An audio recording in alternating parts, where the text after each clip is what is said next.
Nguyen Khanh resigned as the leader of South Vietnam on February 21st, 1965. He was compelled to leave the country and went on a world tour. 2 weeks of rioting and demonstrations in Saigon have brought about a shift in the regime of South Vietnam, another chapter in a decade of shaky administrations in this former French colony. The first demonstrations broke out when students, Buddhists, and other groups protested Premier Khan's move in making himself president and assuming dictatorial powers. The war with the real enemy, the communist Viet Cong, was forgotten, as day after day was given over to protesting General Khan's move.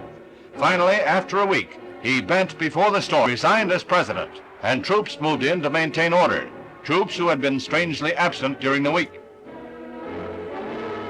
With Khan reported ill, a civilian government under Dr. Nguyen Oanh is formed, but it is a civilian regime reporting to a military triumvirate. The Harvard-educated doctor says he will act as premier for 2 months, hoping that in the meantime, some stability can be brought to the South Vietnamese government.